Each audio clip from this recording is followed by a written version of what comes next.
बिस्मिल्लाहिर्रहमानिर्रहीम। Current affairs and weekly GK session का आगाज करते हैं। तो आज की पहली न्यूज है, Cambodia works on canal linking Mekong river to sea. तो कंबोडिया एक किनाल बना रहा है जो कि मीकोंग रिवर से सी को आर्टिफिशियली कनेक्ट करेगी। तो सबसे पहले आपको यह पता हो कि कंबोडिया की लोकेशन क्या है। कंबोडिया एक साउथ ईस्ट एशियन कंट्री है। जब भी आपने कोई कंट्री का नाम सुनना है तो आपको दो बातें लाजमन पता हो, एक इसकी लोकेशन और दूसरा इसका कैपिटल। फोनम फैन जो है इसका कैपिटल है। तो मी कोंग रिवर को केनाल से सी के साथ कनेक्ट करेंगे। ये जो आपको नीली लाइन नजर आ रही है ये मी कोंग रिवर है और यहां से इधर तक जो है वो केनाल से सी के साथ कनेक्ट किया जाएगा। मीकोंग रिवर को मदर्स ऑफ रिवर भी कहा जाता है। किस वजह से? मीकोंग रिवर बहुत ज्यादा कंट्रीज में से गुजरता है और उनके लोगों को फीड करता है और उनकी इकोनॉमी का जरिया बनता है। इस वजह से मीकोंग रिवर को मदर्स ऑफ रिवर भी कहा जाता है। Philippines and Germany agreed for defence cooperation. भाई फिलीपाइंस भी साउथ ईस्ट एशियन कंट्री है और जर्मनी यूरोपियन कंट्री है। इनके बारे में ऐसे डायरेक्ट क्वेश्चन आता है जब भी कोई डिफेंस पैक्ट या कोई भी एग्रीमेंट हो कि किन दो कंट्रीज के दरमियान में वो एग्रीमेंट हुआ। Nagasaki not to invite Israel to atomic bomb memorial. बहुत इंपॉर्टेंट करंट अफेयर और जीके जो सरवलीद की एक यूनिकनेस है।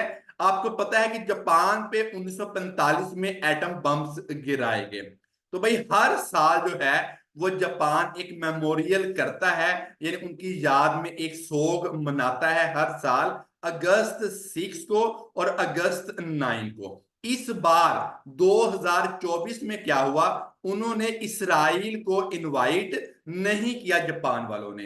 तो यूएसए और यूरोप और यूके ने ये कहा कि अगर आप इसराइल को इनवाइट नहीं कर रहे तो हम भी अपने अपर ऑफिशियल्स नहीं भेजेंगे। भाई जापान ने क्यों नहीं इनवाइट किया?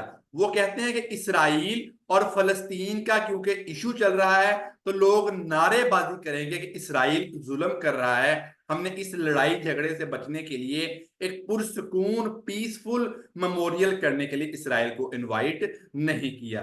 बट यूएसए, यूरोपीय यूनियन और यूके ने अपने ऑफिशियल्स नहीं भेजे। तो बहुत इंपॉर्टेंट करंट अफेयर क्वेश्चन कैसे आएगा, which country was not invited by Nagasaki in 2024? तो उन्होंने इसराइल को इनवाइट नहीं किया। अब दो तीन बातें आपको जीके के मुतालिक याद हो। अगस्त 6 1945 को हिरोशिमा पे जो बॉम्ब गिराया गया उसका नाम लिटिल बॉय था।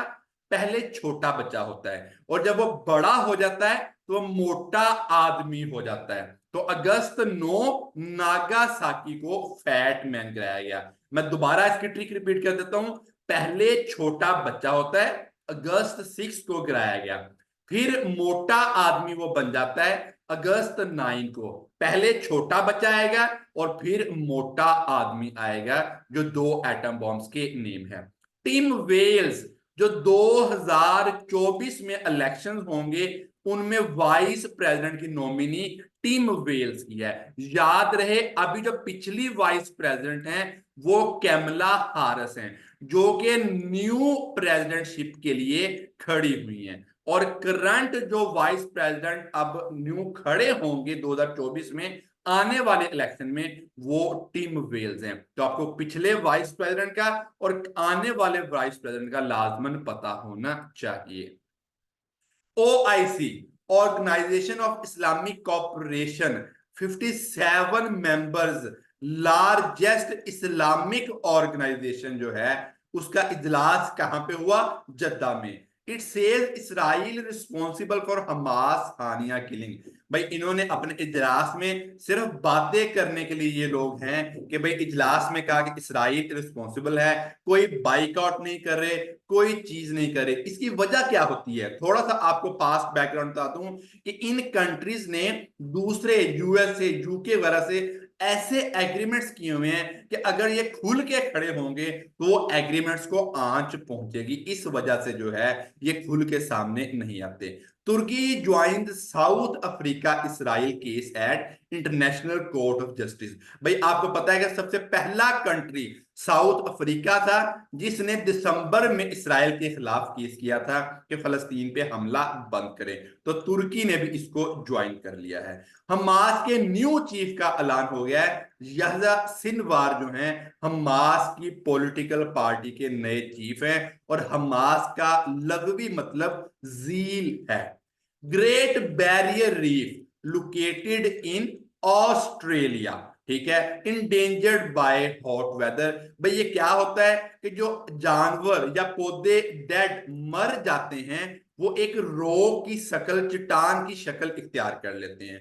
तो ये सबसे बड़ी चट्टान जो जानवरों के मरे हुए की है वो कहां पे है, ऑस्ट्रेलिया में, जिसका नाम है ग्रेट बैरियर रीफ, जो कि हॉट वेदर की वजह से तबाह हो रही है।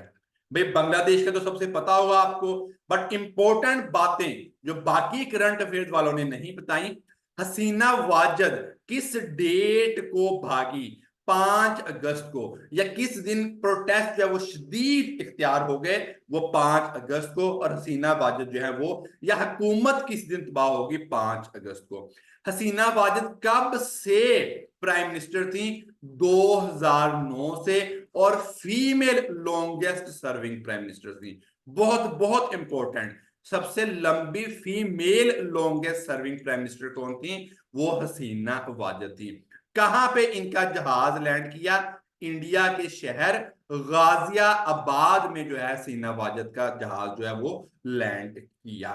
अब इंटरिम गवर्नमेंट के जो हेड हैं वो कौन है इस टाइम, डॉक्टर यूनस, ये नोबेल पीस प्राइज विनर हैं। स्टूडेंट्स बहुत important, current affairs G K सरवलीद की uniqueness, Nobel peace prize winner जो हैं 2006 में, और ये कौन है, वैसे बाय नेचर इकोनॉमिस्ट हैं ये डॉक्टर यूनस। तो ये इस टाइम इंटरिम गवर्नमेंट के हेड हैं, और इनको नोबेल पीस प्राइज किस चीज पे मिला था, माइक्रो फाइनेंस बैंकिंग पे।